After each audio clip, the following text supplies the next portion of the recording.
نحمدہ ونصلی ونسلم علی رسولہ الکریم اما بعد فاعوذ باللہ من الشیطان الرجیم بسم اللہ الرحمن الرحیم۔ تمام حاضرین محفل کو میری طرف سے السلام علیکم۔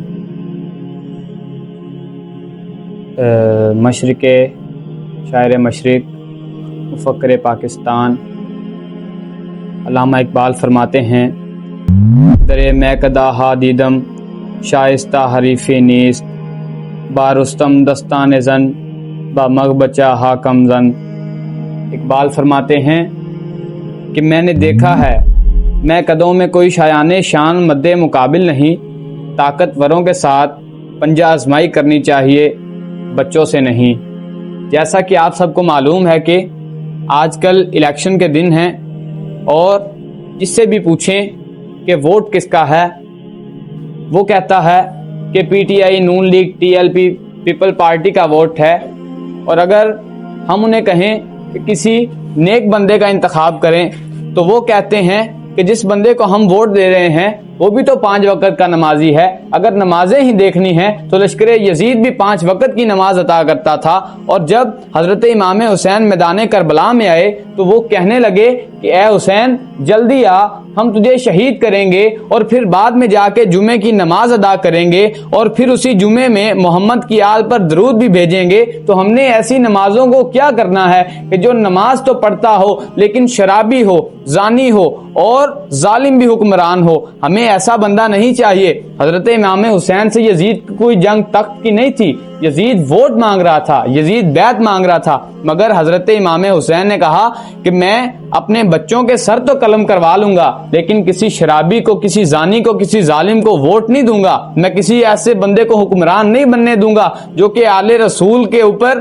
ظلم کرتا ہو۔ میں ایسے بندے کو جو ہے وہ حکمران تسلیم نہیں کروں گا جو کہ شراب پیتا ہو، لونڈیاں رکھتا ہو اور غریبوں پر ظلم کرتا ہو۔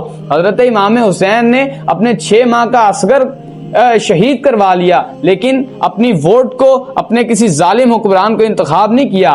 ہم چند پیسوں کی خاطر، ہم اپنے تعلق کی خاطر ایسے بندوں کو لے آتے ہیں کہ جن کے اعمال سن کر ہماری روح کانپ جائے۔ اگر ہم پیسے لیتے ہیں، اگر کوئی بندہ پیسے لے کر 5000 روپے لے کر ایک بندے کسی کو ووٹ دے تو اس کا ایک دن 2.75 روپے میں پڑتا ہے، تو کیا ہمارے ایک دن کے ضمیر کی قیمت صرف 2.75 روپے ہے؟ ہم اپنے تعلق کی خاطر، ہم اپنی برادری کی خاطر، جنگل کٹ رہا تھا، جنگل سارا کٹ رہا تھا مگر درختوں نے ووٹ اسے دیا، کلہاڑے کو ووٹ دیا، کیونکہ کلہاڑے میں جو دستہ تھا وہ بھی ایک لکڑی تھی، اور پھر جب وہ کلہاڑا طاقت میں آیا تو پھر اس نے سارے جنگل کو کاٹ دیا۔ ہم کیوں انتخاب کرتے وقت یہ نہیں دیکھتے کہ یہ اگر ناراض ہو جائے تو ہمارا کچھ نہیں کر سکتا؟ ہم ایسے بندوں کو پاور میں لے آتے ہیں اور پھر بعد میں آ کر وہ ہماری ہی جڑیں کاٹتے ہیں، اور ہم ان بندوں کی خاطر جو کہ 5 سال میں ہمیں صرف 5 دفعہ ملتے ہیں، ایسے اپنے رشتوں کو ناراض کر لیتے ہیں جن کا 5 سال میں ہمارے ساتھ ہزاروں دفعہ جو ہے وہ ملنا برتنا ہوتا ہے۔ اور ہم کوشش کریں کہ ایسے تعلق نہ خراب کریں کہ ہم 8 فروری کے بعد کسی کو منہ دکھانے کے، کسی کے ساتھ سلام لینے کے قابل نہ ہوں۔ اللہ تعالیٰ سے دعا ہے کہ اللہ تعالیٰ ہمیں اچھا حکمران انتخاب کرنے کی توفیق عطا فرمائے، آمین۔